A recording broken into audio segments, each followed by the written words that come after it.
Listo, bueno, muy buenas tardes para todos. Vamos a dar inicio a la gran sesión del día de hoy, que vamos a iniciar con el bloque de endocrinología. Mi nombre es Laura Cristina Perea Padilla, soy residente de segundo año en ginecología y obstetricia. El tema que traigo para hoy es pubertad precoz. Y mi tutora para la charla del día de hoy es la doctora Audrey Matallana, una endocrinóloga pediatra. La doctora va a dar algunas indicaciones al finalizar la charla. Entonces, pues para iniciar, el contenido de la charla que vamos a tener va a ser generalidades, hablar sobre pubertad normal, fisiología de la pubertad, factores que influyen en la pubertad, pubertad precoz, etiología, diagnóstico, tratamiento y algunas conclusiones. Entonces, para poder iniciar, nosotros tenemos que entender qué es lo normal para poder comprender qué es lo patológico. Tenemos en cuenta que la pubertad es ese periodo fisiológico de transición desde la niñez hacia la adultez, donde el 95% de las pacientes pues, van a presentar estos cambios sexuales secundarios. En este periodo pues, va a haber un desarrollo de los caracteres sexuales secundarios, como la telarquia, pubarquia, y va a finalizar con la menarquia. Va a haber un aumento en la velocidad de crecimiento. En general, esta tiene una duración de 3 a 4 años y la edad promedio de presentación es alrededor de los 8 a los 13 años. Cualquier variación en esto que comprendemos como normalidad puede reconocerse pues como una pubertad precoz o una pubertad tardía en el caso de que no comprenda este periodo de tiempo.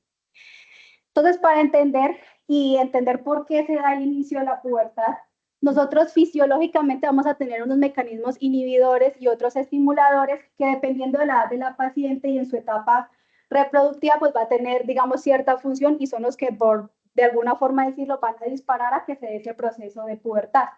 Entonces, fisiológicamente tenemos que a nivel del hipotálamo tenemos unas neuronas que son las neuronas KNDI.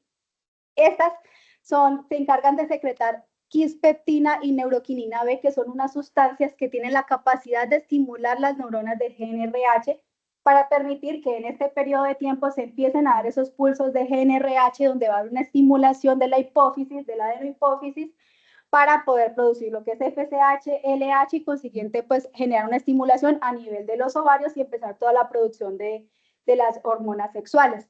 Cualquier alteración en este mecanismo puede generar a que se dé una pubertad precoz, pero de alguna manera pues también hay unos mecanismos reguladores, dentro de esos tenemos el MKRN3 que tiene esa función de bloquear o inhibir este proceso para que no se dé una sobreestimulación y se dé en el momento que se deba dar. Por lo tanto, pues básicamente tenemos que fisiológicamente funciona de esta forma. Estas neuronas pues se unen a sus receptores, estimulan a las neuronas de GNRH, estimulan la apófisis y va pues a estimular mediante la LH y FSH a nivel ovárico la producción de estrógenos, progestágenos, y estos a su vez hacen ese efecto de feedback negativo hacia las mismas neuronas KNDI y estas también van a producir otra sustancia que es la dinorfina, que esa también se encarga de bloquear ese proceso o esa estimulación de las neuronas de GNRH y por lo tanto pues va a ser un cese de la estimulación a nivel hipotalámico y por ende bloqueo de todo el eje. Adicionalmente, digamos que otros mecanismos tenemos lo que es la leptina que se produce a nivel de los adipocitos, que también tiene esa capacidad de estimular tanto las neuronas de GNRH y también estimula la secreción de quispeptina, por lo tanto pues también tiene un impacto. Y como vamos a ver más adelante, esto ha tenido, digamos que una relación con el incremento de pubertad precoz en el último tiempo asociado con obesidad. Entonces, posterior a que ya se ha puesto este proceso, sea la secreción de hormonas sexuales, pues va a empezar el desarrollo de los caracteres secundarios, como lo es el aumento o el crecimiento de la glándula mamaria, va a haber la aparición del vello púbico, un aumento en la velocidad de crecimiento y finalmente ya el proceso de la menarquia, que es el último paso pues de la pubertad. Entonces, como les venía mencionando, tenemos múltiples factores que van a estar relacionados con el momento en que empieza a darse ese proceso de estimulación hormonal para que se dé el proceso de pubertad. Como vemos, las que ya habíamos mencionado, hay algunos otros neurotransmisores como el glutamato, el GABA, el neuropéptido Y, que también van a tener un efecto sobre el control del eje. Algunos van a ser estimuladores, otros inhibidores.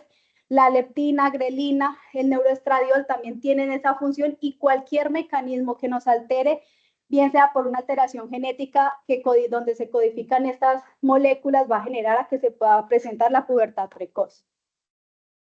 Entonces, como hemos visto, hay que tener en cuenta que la pubertad no es un proceso que esté influenciado por una sola condición, sino que existen múltiples mecanismos que van desde una predisposición genética hasta las cuestiones epigenéticas de la paciente que pueda que tenga una predisposición o factores de riesgo a que desencadene una pubertad precoz. Cualquier alteración a nivel de la secreción de quispeptina, ahora en el último tiempo se ha estudiado más lo que son los disruptores endocrinos que van también a favorecer o a tener un impacto para que se desarrolle no solamente esta condición, sino múltiples patologías endocrinas también tienen relación a los disruptores endocrinos. Y algo que también llama la atención, que incluso condiciones intrauterinas, como una hija de madre que haya sido obesa, que haya tenido diabetes gestacional, asociada al tabaquismo, también se ha visto que hay un incremento en las tasas de pubertad en esas niñas. Y eso básicamente lo podemos explicar por varios mecanismos. Uno, la niña que es propiamente, viene de un proceso de obesidad, que va a tener pues mayor estimulación por parte de su tejido graso y en condiciones, digamos, distintas, los fetos que han tenido una restricción de crecimiento intrauterino pueden presentarlo por dos mecanismos. Uno, porque después del nacimiento tienen un rápido aumento de peso, mayor aumento de grasa visceral que puede predisponer a que lo desarrollen, y de manera contraria porque, como bien sabemos, durante la restricción del crecimiento intrauterino, estos fetos hacen un mecanismo compensatorio a nivel de las glándulas suprarrenales, donde van a producir mayor cortisol y mayor exposición a estas hormonas suprarrenales que de alguna u otra forma, de manera crónica, ya después del nacimiento, puede que hayan cambiado o modificado ese control metabólico y va a generar que haya una predisposición a la resistencia a la insulina o una hiperinsulinemia compensadora, pues como ya hemos mencionado, a nivel de las glándulas suprarrenales, mayor producción de andrógenos, a nivel del hígado, menor producción de hormona fijadora globulina de hormonas sexuales, a nivel ovárico, mayor producción de andrógeno, y de los adipocitos, pues mayor conversión por aumento de la aromatasa de esteroides sexuales por esta vía, lo que nos va a generar que la suma de todos estos factores pues genere que haya una biodisponibilidad aumentada de los esteroides sexuales y nos vayan a promover a que se pueda presentar una pubertad precoz. Otra condición que también influye en la pubertad y que digamos que ha cobrado importancia en los últimos tiempos es las experiencias adversas en la niñez, que también se comportan como un factor de riesgo para pubertad precoz. Y entendemos estas experiencias como aquellas que amenazan la seguridad tanto física, mental, emocional y psicosocial de la niña, dentro de las cuales podemos encontrar lo que es el maltrato, una disfunción familiar, el acoso, exposición al crimen, desventaja económica, que también digamos que su mecanismo fisiopatológico también es similar a lo que les venía mencionando, y es que estas niñas, por sus mismas condiciones emocionales, tienen un periodo o una exposición al estrés por mucho tiempo, y esto hace que se produzcan mayores niveles de cortisol, de manera pues refleja a este periodo de estrés, y hace que haya una alteración en la respuesta de todo el eje hipotálamo hipófisis gonadal, que nos vaya a generar pues mayor aumento de las hormonas sexuales, tanto por parte del eje central y también por parte de las glándulas suprarrenales. Y básicamente, digamos, también en cuanto evaluamos al periodo de desarrollo, también se ha propuesto que esto es un mecanismo de respuesta adaptativa con el fin de preservar la reproducción en esta población. Por lo tanto, pues este es un metaanálisis, uno de los más grandes que hay al respecto, hablando sobre esos efectos adversos, esas condiciones en que las niñas han presentado y su relación con pubertad precoz. Incluye un total de 43 estudios, y podemos ver que hubo una diferencia estadísticamente significativa, y que todas las niñas que habían sido expuestas a algún factor estresor durante la infancia, bien sea abuso sexual, abuso físico, descuido, nivel socioeconómico bajo, la ausencia del padre o de esa figura paterna y la disfunción familiar, tienen mayor asociación y se comporta como un factor de riesgo para desarrollar pubertad precoz. Bueno, ahorita hablando como tal pubertad precoz, pues vamos a definirla, que esta es una pubertad, digamos que la definición ha venido variando. Anteriormente se consideraba que era aquella que se presentaba por debajo de los 8 años. Hoy digamos que por definición hablamos que es menor en 7 años en las niñas blancas y menor a los 6 años en niñas de origen afrodescendiente. Esta tiene, digamos, dependiendo de su origen y de su etiología, se puede clasificar en central o periférica. Entonces, epidemiológicamente tenemos que esta es una condición que se presenta mucho más frecuente en niñas que en niños, incluso 10 veces más frecuente, generalmente y la mayoría de los casos son de causas idiopáticas, es decir, que no se logra establecer cuál es la causa específica y como ya vimos, puede ser de origen multifactorial. Se asocia más en países en vía de desarrollo o dependiendo de las condiciones socioeconómicas y la explicación que se da a esto es porque en estos países hay mayores carencias nutricionales, son niños que tienen inicialmente una malnutrición, desnutrición y que tengan una ganancia de peso excesivo o rápidamente, también va a predisponer por parte de las vías periféricas a la formación de estrógenos y andrógenos y por lo tanto pues puedan desarrollar pubertad precoz. Y en el último tiempo, pues digamos que ha venido incrementando las tasas de pubertad precoz, principalmente asociado al incremento en las tasas de sobrepeso y obesidad en los niños. Entonces, hablar de la pubertad precoz central, pues como su nombre lo dice, su origen es a nivel del eje hipotálamo hipófisis gonadal. El 90% de estos casos es de origen idiopático, pero digamos que también hay otras condiciones de las cuales nosotros podíamos asociar a que se dé este fenómeno de presentación. Entonces, de origen no tumoral, perdón, podemos ver principalmente lo que son las mutaciones genéticas, como les habíamos mencionado, mutaciones en el gen que codifica la quispeptina o su receptor, se ha asociado, pues, de lo que más se ha estudiado a presentación de pubertad precoz y básicamente porque genera que haya una activación prolongada de las vías y después de todo el eje y aparte de eso haya una resistencia a la propia degradación de esta molécula, por lo cual genera que haya una mayor biodisponibilidad y mayor efecto de esta sobre el eje hipotálamo hipofisiario. También mutaciones MKRN3, que como les había mostrado en la gráfica inicial, digamos, su función es inhibir la producción de quispeptina y esta se ha asociado o se ha encontrado que es la principal causa de pubertad precoz familiar, que son mutaciones en el gen que codifica esta molécula y por lo tanto pues no va a haber como ese mecanismo regulatorio y va a haber una sobreexpresión y sobreestimulación por parte de la quispeptina. También hay otra serie de mutaciones, como mutaciones de LK1 y otra gran variedad que puedan alterar cualquiera de las moléculas que les mencioné al inicio, que también nos puedan generar el desarrollo de pubertad precoz. Ahora hablando de las que son de origen tumoral, que corresponden al 10 al 15% de las causas centrales, y generalmente el periodo de presentación es en edades mucho más tempranas. Dentro de esas tenemos el glioma hipotalámico o quiasmático, que se presenta en 1/3 de los casos. Generalmente la edad de presentación de estas entre los 7 a los 8 años y esta se va a relacionar con o se manifiesta con un incremento de peso rápidamente. Y hay una alta asociación con la neurofibromatosis tipo 1, que eso es una condición genética que hace la predisposición a la formación de neurofibromas, que también pues van a ejercer su efecto más que todo a nivel compresivo hipotalámico, y es, digamos, que el mecanismo por lo cual puede generar esa estimulación. También tenemos el amartoma hipotalámico, este es mucho más frecuente en niños más pequeños, menores de 4 años, corresponde al 30-50% de las causas tumorales de origen central, y este pues básicamente es un tumor que contiene neuronas de GNRH y pues este es el mecanismo por lo cual lo puede inducir porque hay mayor secreción de GNRH y por lo tanto mayor estimulación del eje. También tenemos otra variedad de tumores como el astrocitoma, el ependimoma, los craniofaringiomas, los quistes aracnoideos, que su mecanismo es básicamente por su cercanía a nivel de la hipófisis que puede generar por medios compresivos que se dé un incremento o una estimulación de la secreción de hormonal.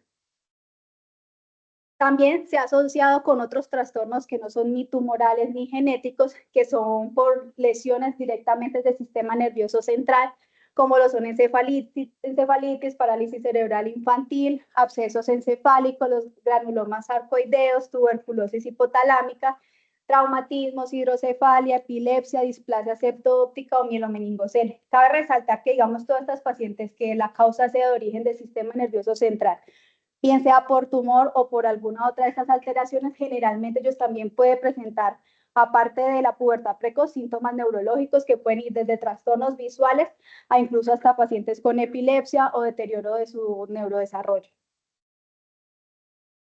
Otro de las causas idiopáticas o a nivel central tenemos los trastornos nutricionales. Como les había mencionado al inicio, generalmente entre 15 a 20 veces más frecuente en países en vía de desarrollo. Es básicamente por lo que se había mencionado, por ese incremento de peso que es rápidamente progresivo, como con esa finalidad de mejorar el estado nutricional de estos niños, que también van a predisponer no solamente a esta condición, sino a varios trastornos metabólicos por la misma condición.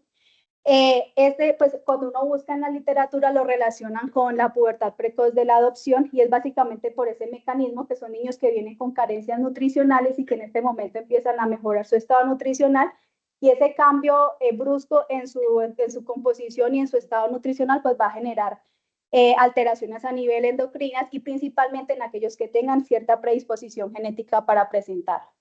Por lo tanto, pues traje este estudio, que fue una publicación realizada en el 2021, es un estudio retrospectivo de casos sin controles. Su objetivo era determinar si el sobrepeso y la obesidad y la duración del tiempo de esta enfermedad tenían alguna relación con el desarrollo de pubertad precoz. Y encontramos que básicamente las niñas que tenían sobrepeso y obesidad tenían una oportunidad hasta de 1.92 veces y 1.78 veces más riesgo de desarrollar pubertad precoz en comparación con las niñas que tenían un peso normal y que también la duración del tiempo de la enfermedad, es decir, de sobrepeso u obesidad por encima de un año, era directamente proporcional al riesgo que tenían de presentar pubertad precoz. Es decir, que entre más tiempo duraran con sobrepeso y obesidad, mayor era la probabilidad de presentar esta condición. Entonces, por lo tanto, ellos concluyen que efectivamente pues sí hay una relación directa entre sobrepeso y la obesidad con el desarrollo de esta condición y el mecanismo fisiopatológico pues básicamente lo que les venía mencionando. Uno, por parte de los adipocitos, la secreción incrementada de leptina por parte de ellos va a generar pues una estimulación directa a nivel de hipotálamo sobre las neuronas NKDI, la secreción de quispeptina y secreción de GnRH y a su vez también digamos que estas pacientes con obesidad, bien sabemos que la obesidad se comporta como una enfermedad inflamatoria crónica que a nivel de la microglia genera una activación por parte de las prostaglandinas que van a generar una mayor estimulación a nivel del eje central. También va a haber una alteración en la microbiota. Se ha encontrado en los últimos estudios que la obesidad, la microbiota cobra un papel importante en estos pacientes y esto hace que haya una mayor, digamos que absorción de calorías en estos pacientes y también pues por todos los mecanismos que ya hemos mencionado pues va a haber una mayor sobreestimulación del eje central y predisponer a que estas pacientes generen pubertad precoz. Ahora hablando de la pubertad precoz periférica, esta es mucho más rara y menos frecuente. Si recuerdan, ya les mencioné que la central corresponde al 90% de los casos. Y esta, como su nombre lo dice, no tiene una relación directa con el eje, sino que es por una condición externa que genere un aumento de la secreción de estrógenos y andrógenos y vaya a generar pues que se desarrolle todo este proceso de cánceres sexuales secundarios. Dentro de estos principalmente vamos a tener quistes ováricos, tumores ováricos y tumores de las glándulas suprarrenales. Entonces, de los quistes foliculares ováricos autónomos, son la causa ovárica más frecuente de pubertad precoz periférica. Son básicamente quistes que son secretores de estrógenos y van a tener una fluctuación en las concentraciones de estradiol, básicamente porque es una producción exógena de esta. Y a diferencia de la pubertad precoz central, que en estos casos va a haber un aumento de la LH y FSH por una hiperestimulación del eje, en estos va a haber una supresión de la LH por ese proceso de feedback negativo que van a ejercer los estrógenos sobre el sistema nervioso central. Los tumores ováricos corresponden al 1% de los tumores en niños menores de 17 años. La mayoría son benignos y pueden ser de origen germinal de las células del estroma y menos del 20% van a ser de origen epitelial. Básicamente los que más se encuentran son los tumores de las células de la granulosa que son productores de estrógenos y igual que el anterior, pues la FSH y la LH van a estar suprimidas. Es importante en estas pacientes que a pesar que la mayoría son tumores benignos, pues siempre se debe descartar alguna condición de malignidad y dependiendo, digamos, de las características de este, pues se va a dar el tratamiento en específico, al igual que en los quistes. Generalmente no siempre es igual a intervención quirúrgica, sino que se debe hacer seguimiento y dependiendo de la severidad de los síntomas, pues es donde uno va a tomar medidas adicionales. Son frecuentes encontrarlo en pacientes con síndrome de Peutz-Jeghers, que es una condición de una mutación genética donde no se genera ese gen que es el supresor de tumores de los cordones sexuales, entonces por ende pues va a haber una mayor predisposición a que se presente. Tenemos los tumores de las glándulas suprarrenales. Corresponde, digamos, de los más extraños que hay. Corresponde al 0.6% de los tumores infantiles que son productores de hormonas esteroideas. También a edad de presentación es mucho más temprana. Generalmente el 41% se presenta en menores de 2 años y está un 71% en menores de 5 años. También son tumores que son productores de estrógenos y andrógenos, pero por parte de las glándulas suprarrenales. Y generalmente este tipo de pacientes no solo presentan pubertad precoz, sino que también van a presentar otros trastornos endocrinos secundarios a esto, como síndrome de Cushing.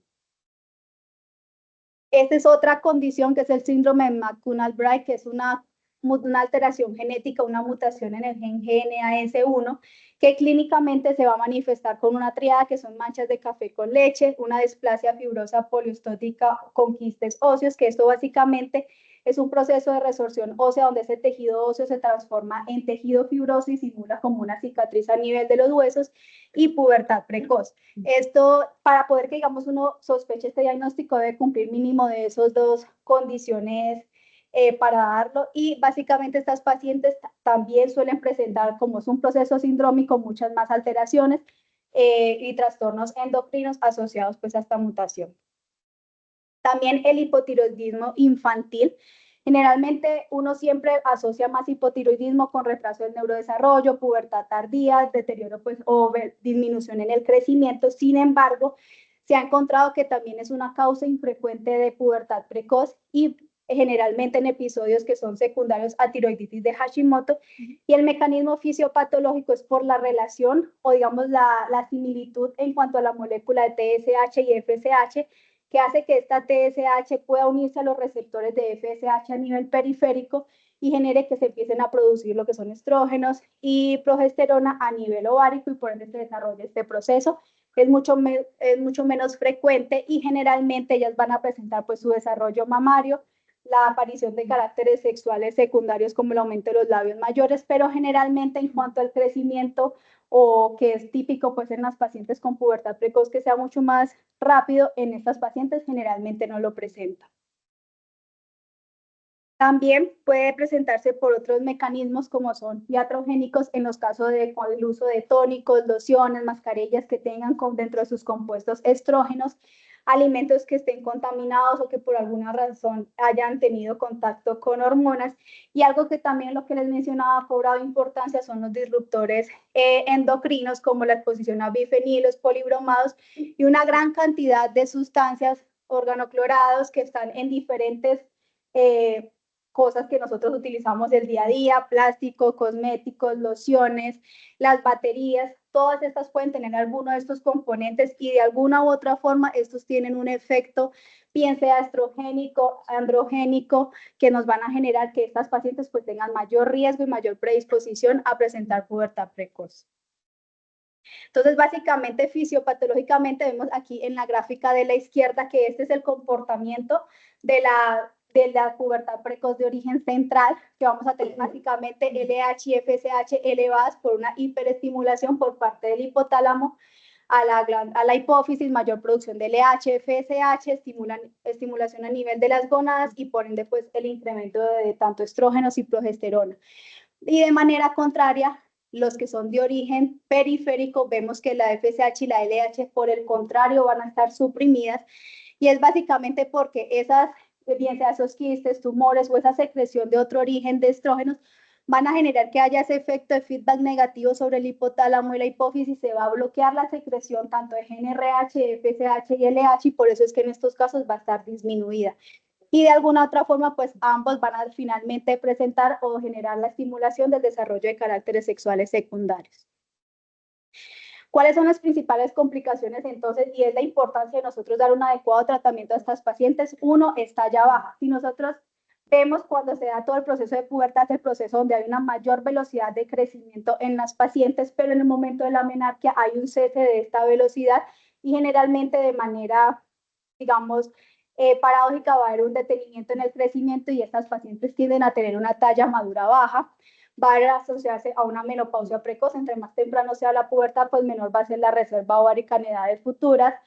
General, o como consecuencia de esta menopausia precoz, pues también van a un aumento en el riesgo cardiovascular, son más propensas a trastornos metabólicos, obesidad, problemas psicosociales propios pues del periodo puberal, y también hay una asociación bastante importante de pubertad precoz con riesgo de aumento de cáncer de mama. Entonces, para nosotros hacer un enfoque clínico y un enfoque diagnóstico. Entonces, uno pues va a hacer una historia clínica completa donde nosotros tenemos que evaluar los antecedentes familiares de pubertad precoz, las condiciones nutricionales del paciente, el momento del inicio de los síntomas y la velocidad de progresión de estos síntomas. Adicionalmente, un examen físico completo donde vamos a evaluar pues básicamente el desarrollo de esos caracteres sexuales secundarios y qué tan rápido han venido progresando para determinar pues digamos el impacto que esto está teniendo en la paciente. Hay unos criterios paraclínicos que nosotros vamos a medir. Lo que son los niveles de LH pues van a estar incrementados, como ya les había mencionado, en la pubertad precoz de origen central. La GNRH también va a tener un incremento. El estradiol generalmente en pubertad precoz central no tiene tanto impacto, pero sí va a generar una elevación en los pacientes que tengan una pubertad precoz de origen periférico, donde estas dos otras hormonas pues van a estar, por el contrario, suprimidas.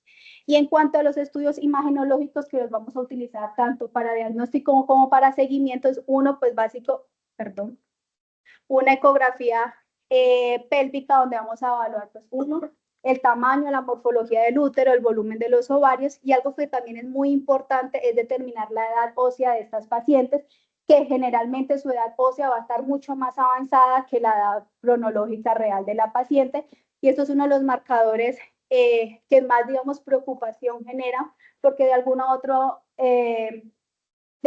forma, digamos que esta es una de las principales complicaciones que van a tener estas pacientes y es el mayor riesgo pues también a trastornos a nivel óseo secundarios a todo el proceso metabólico. Entonces, para nosotros hacer un enfoque diagnóstico, si a nosotros nos llega esta paciente menor de 7 años con un desarrollo mamario, que es decir, un Tanner mayor o igual a 2, nosotros tenemos que determinar si tiene presencia o no de vello púbico. Si la paciente tiene vello púbico, pues vamos a tener que medir lo que es la LH basal y si esta está en rangos puberales, pues nos hace sospechar de que esta sea una pubertad de origen central. Aparte de eso, pues como ya vimos que la de origen central puede tener un origen por alguna patología o, no, o algún tumor a nivel cerebral, pues es de vital importancia tener una neuroimagen, en este caso una resonancia, para nosotros determinar si no hay ninguna lesión que nos esté causando esto. Si esta resonancia o esta no demuestra pues que haya ninguna lesión a nivel del sistema nervioso central, pues estamos donde una pubertad precocentral idiopática, que es la mayoría de los casos. Y si de manera contraria pues está normal, pues específicamente nos va a determinar qué tipo de patología es la que tiene la paciente. Y ya dependiendo pues de la lesión se va a determinar el manejo. Generalmente este tipo de tumores no son quirúrgicos, pero pues digamos que eso ya es un manejo mucho más avanzado, ya también dependiendo del tamaño, de los síntomas neurológicos que esté presentando, pues ya se van a determinar si se intervienen o no. De manera contraria, si tenemos una paciente pues que efectivamente tiene un desarrollo mamario, pero no hay presencia, si hay presencia de vello púbico, o no, perdón, no hay presencia de vello púbico, entonces nosotros tenemos que determinar si hay una exposición a estrógenos exógenos. Dentro de esto, pues si hay exposición, decimos que es una pubertad precodiatrogénica y tenemos que indagar pues qué productos es los que está usando y que está generando esta estimulación. Pero si no hay exposición a esta, entonces tenemos que determinar mediciones de LH basal o hay otra prueba que es una respuesta de LH-GNRH. Sin embargo, esta es muy difícil de conseguir en nuestro medio y lo que nosotros pues tenemos mayor facilidad es medir la LH basal. Esta puede estar en rangos puberales o incluso puede estar suprimida. Si está en rangos prepuberales, es decir, que solo hay un desarrollo mamario, pero no hay desarrollo de otros caracteres sexuales secundarios, podemos hablar de una telarquía prematura, que más adelante les voy a explicar en qué consiste. Pero si de manera contraria está en estados pues prepuberal o suprimida, vamos a medir niveles de estradiol, que es lo que les mencionaba, que en esos casos de origen periférico, pues nosotros tenemos que, van a presentar una elevación de este y tenemos que determinar cuál es la causa. Para eso, pues es de vital importancia realizar una ecografía pélvica y en esta pues vamos a ver, encontrar si hay un quiste o hay un tumor de origen ovárico. Adicional, como prueba complementaria, también tenemos que hacer, una gamografía esquelética y medir los niveles de TSH y T4 libre, que como ya vimos, pues también son otras de las posibilidades diagnósticas. Si hay una alteración a nivel de TSH y T4, pues podemos relacionar que va a haber una relación con un hipotiroidismo primario. Pero pues digamos, si esto está normal, nos seguimos quedando con el diagnóstico previo. Y en cuanto a la gamografía esquelética, si es normal, pues seguimos que esta es nuestra principal posibilidad etiológica. Pero si en estos casos vamos a encontrar una displasia fibrosa poliostítica, pues vamos a sospechar que tenga un síndrome McDonald-Bright o hay que buscar otra causa de esta alteración endocrina. Entonces, como les acabo de mencionar, uno de los diagnósticos diferenciales es la telarquía prematura, que son variaciones del desarrollo puberal normal. Esta se define por un aumento en el tamaño y de la glándula mamaria que no se relaciona con la presentación de otros caracteres sexuales secundarios. Generalmente la edad de presentaciones en edades mucho más tempranas, hasta más del 80% se presenta en niños de 2 años, en niñas de 2 años, y generalmente es un proceso que es reversible y solamente hasta en un 14% puede perdurar. Esto básicamente se da porque hay una mayor respuesta y sensibilidad por parte ovárica a la FSH y genera de manera prematura secreción o estrógenos a este nivel, y estos estrógenos o la glándula mamaria va a ser mucho más sensible a estos estrógenos y va a generar pues que se dé todo este incremento del tamaño mamario sin que se condicione otra patología. Otra es la menarquia aislada prematura, que se define como una hemorragia vaginal que se presenta antes de los 9 años, sin que se presente con otro desarrollo, otro carácter sexual secundario. Generalmente estos son procesos que son autorresolutivos y su mecanismo es básicamente similar por una mayor respuesta y sensibilidad por parte del ovario a la FSH. Sin embargo, es de vital importancia que en estas pacientes siempre se deben descartar otras causas de sangrado vaginal. Esto básicamente sería un diagnóstico de descarte, porque siempre pues hay que descartar que estamos ante una niña que no sea víctima de violencia sexual o un trauma a este nivel que pues esté generando este sangrado.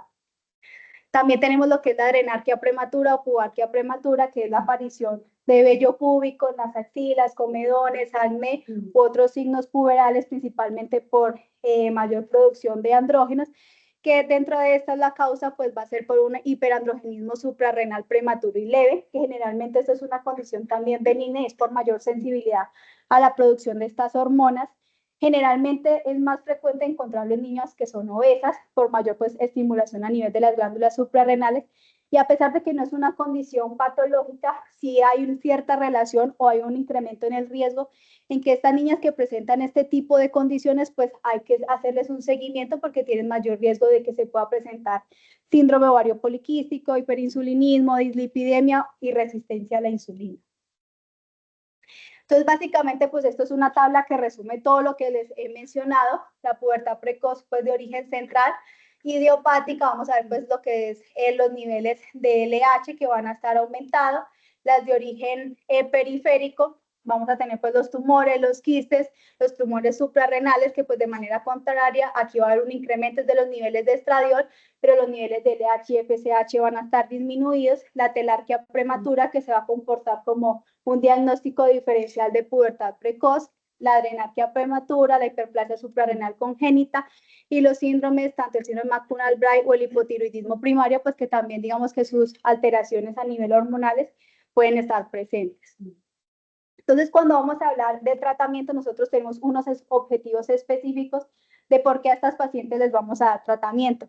Uno es porque para detener y hacer una detección y tratamiento temprano de una lesión intracraneal que no se hubiera diagnosticado y que se hubiera, digamos, su forma de presentación fuera la pubertad precoz, para detener esa maduración sexual prematura, para hacer una regresión de esos caracteres sexuales secundarios que se desarrollan en esta condición, digamos que uno de los más importantes es para lograr que estas pacientes logren una talla madura normal, para hacer una prevención de los trastornos emocionales y psicosociales en estas pacientes, pues que son propios de la etapa puberal, para dar una reducción del riesgo de maltrato sexual secundario a prevención del embarazo en niñas, preservación de la fertilidad futura, pues para prevenir lo que es la menopausia precoz y también para disminuir el riesgo de cáncer de mama. Entonces, en cuanto al tratamiento de elección, tenemos que el principal son los agonistas de GnRH, que esto es básicamente su mecanismo de acción, es que ellos inicialmente hacen una estimulación por unión a estos receptores y posterior a esto hacen una desensibilización de los receptores y un desacoplamiento de estos, por lo tanto pues van a generar que se haya una supresión del eje a nivel del sistema nervioso central y por ende pues menor producción de hormonas sexuales. Cabe aclarar que estos tratamientos principalmente para el que es de origen central, como ya les mencioné, cuando es de origen periférico es tratar la causa que nos está generando la condición. Dentro de las principales moléculas que tenemos el acetato de leuprolide, la pamoato de triptorelina y el acetato de histrelina. Como vemos, todos son moléculas que son de administración prolongada y que son de depósito. Los primeros vienen en presentaciones inyectables y dependiendo del tiempo de duración, pues va a ser la presentación en la que venga. Y uno que se ha venido utilizando bastante en los últimos tiempos es el acetato de histereline, que viene en presentación de implante subdérmico y tiene una duración de 1 año. En cuanto a evidencia al respecto de esto sobre el desarrollo y, digamos, la mejoría de los caracteres sexuales secundarios, ya incluso los consensos internacionales a nivel de pediatría sobre esta condición y a nivel endocrinológico ya lo determinan que es el tratamiento de primera línea. Evidencia al respecto hay mucho y ya está confirmado que este es el manejo, pero digamos lo que más preocupación generaba era determinar si este tratamiento sí lograba que estas niñas tuvieran un adecuado crecimiento y una talla madura normal posterior al tratamiento. Entonces, este es un metaanálisis también que fue publicado en el 2020, que su objetivo era básicamente determinar si este era igual de efectivo para lograr digamos, este crecimiento ponderal en estas niñas. Y ese fue básicamente lo que ellos obtuvieron, que si tenía un tratamiento de menos de 3 años, no había una diferencia o un impacto mayor en cuanto a la talla madura final, pero podemos ver que cuando se da un tratamiento de más de 3 años de duración, sí había una diferencia estadísticamente significativa a favor de una talla madura final normal en estas pacientes, es decir, se lograba hacer una detención de esta velocidad de crecimiento y permitía que estas niñas tuvieran un crecimiento normal y disminuir los riesgos de de condiciones óseas posteriores como osteoporosis secundaria pues a la pubertad precoz.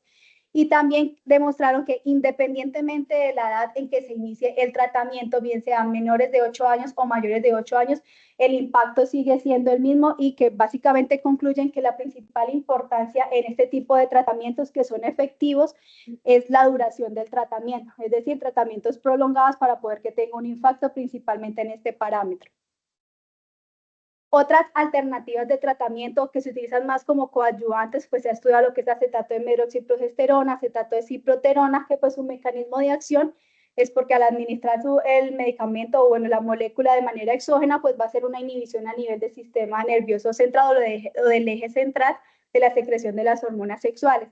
Sin embargo, pues estos demostraban que efectivamente sí lograban revertir esos caracteres sexuales secundarios, pero no tenían mayor impacto sobre la talla madura a posterior. Entonces, por lo tanto, estos se utilizan más que todo como terapias coadyuvantes o más que todo cuando son de origen periférico, por ejemplo, en los casos de quistes que sean secretores de estrógenos para que genere pues ese bloqueo de estos. Otros que se han utilizado son los inhibidores de la aromatasa, dentro de estos, digamos, con lo que más estudios hay es con el letrozol, que ese pues lo que hace es generar una disminución de estrógenos a nivel suprarrenal principalmente, y digamos que su mayor impacto, los estudios que se han realizado son principalmente en pacientes con síndrome de McDonald-Breck, que ha demostrado también ser efectivo, pero generalmente siempre son como terapias coadyuvantes. En cuanto al seguimiento que nosotros le vamos a realizar a estas pacientes, generalmente se hacen seguimientos cada 3 a 6 meses donde nosotros tenemos que evaluar la respuesta al tratamiento, y esto lo vamos a hacer uno pues básicamente por la clínica de la paciente, visualizar pues que efectivamente haya una detención o una regresión de la expresión de estos caracteres sexuales secundarios. El momento de suspender el tratamiento, eso va a ser individualizado y va a depender de cada paciente después de que logremos, digamos, que el objetivo planteado o la presentación de reacciones adversas medicamentosas. En cuanto a las imágenes, pues es importante siempre también hacer imágenes de seguimiento, ecografía para determinar uno lo que es el volumen ovárico y el tamaño del útero, tener en cuenta pues que obviamente en estados prepuberales va a haber un volumen ovárico mucho más pequeño, entre 0.2 a 1.6 cc, y posmenarquia puede incrementar hasta 15 cc. Entonces es importante determinar pues que efectivamente haya una respuesta al tratamiento, y esto lo vamos a ver reflejado a que en estas pacientes que tenían un volumen aumentado por su pubertad precoz pues puedan retornar a un estado prepuberal. De igual forma, el tamaño del útero pues también va a variar. En el estado prepuberal generalmente tiene una configuración tubular, el endometrio pues va a ser mucho más fino, pues incluso simplemente una línea, y pues las dimensiones también van a ser más pequeñas, a diferencia del un útero puberal pues que va a ser mucho más grande, con más tamaño a nivel del fondo uterino, y pues digamos que también se debe determinar si hay regresión de estos cambios hacia un estado prepuberal. Y también determinar o hacer seguimiento con la edad ósea para determinar si nosotros pues hemos logrado hacer una detención en esta velocidad de crecimiento o esta edad ósea que va a estar aumentada respecto a la edad cronológica y determinar pues que haya la presencia de puntos de osificación que nos van a determinar o a, digamos, a calcular un promedio de hasta qué momento esa niña va a crecer y si efectivamente vamos a lograr que ella tenga una talla normal. Entonces, finalmente, pues ya como conclusiones de la charla, tener en cuenta que la pubertad precoz es una condición que es frecuente y más en niñas que en niños, que la mayoría de los casos es de causa idiopática, pero siempre se deben descartar causas secundarias de esta, que antes de iniciar un tratamiento, pues nosotros tenemos que estar seguros de cuál es la causa y determinar que no vaya a ser una condición fisiológica a la que nosotros le vayamos a dar tratamiento innecesariamente. Y se debe dar un manejo integral tanto farmacológico y no farmacológico, porque como ya vimos lo que son las condiciones psicosociales, emocionales, nutricionales y otra gran variedad de condiciones epigenéticas pueden predisponer a que se presenten estas condiciones. Muchas gracias.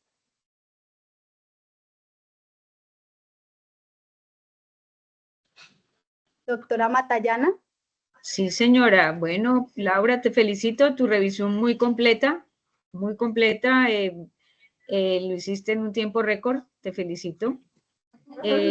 Solo quiero hacer énfasis en algo sobre la edad de la pubertad precoz, que es importante tener en cuenta de que los 7 años y los 6 años que se han reportado para grupos étnicos solo clasifica para Norteamérica.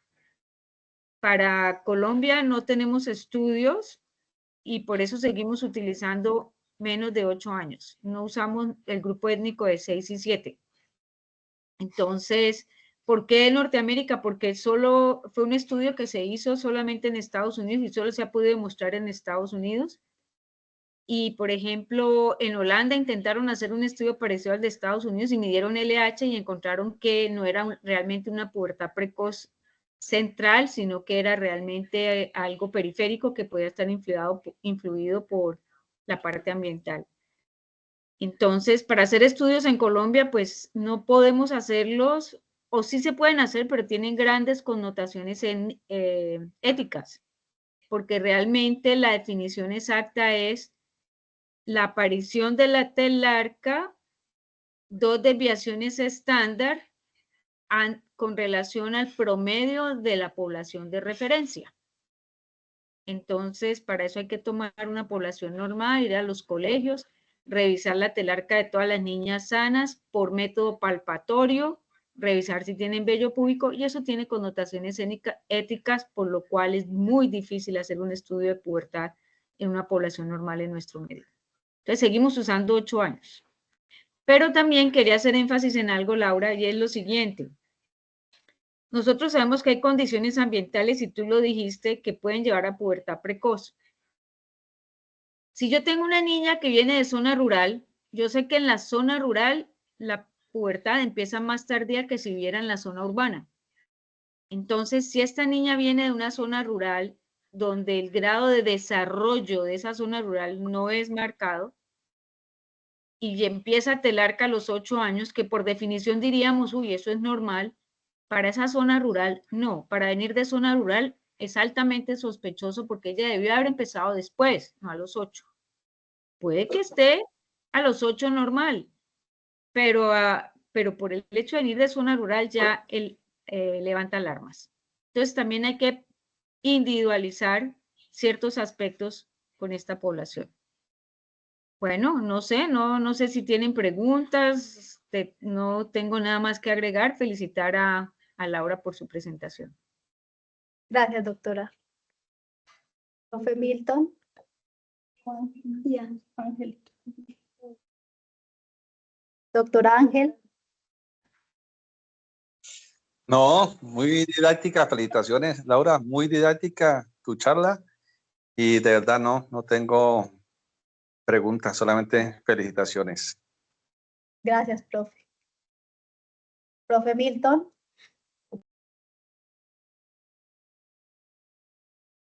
¿Hay alguien alguna pregunta? Muy chévere el tema, muy chévere. En realidad nunca lo habíamos visto. Yo creo que tampoco en el día a día, en la consulta y eso tampoco lo habíamos visto. Entonces, pues muy chévere porque es importante que todos nosotros conozcamos de esto y me pareció que estuvo muy buena. Muchas gracias. Gracias. Y a la profe. Muchas gracias, doctora Matallana, por la asesoría. Ay, se le cerró. Gracias por la invitación y la oportunidad de poder estar aquí con ustedes. Muchas gracias, doctora. Bueno, entonces ya reportamos. Bueno, muy bien. Hasta luego. Hasta luego.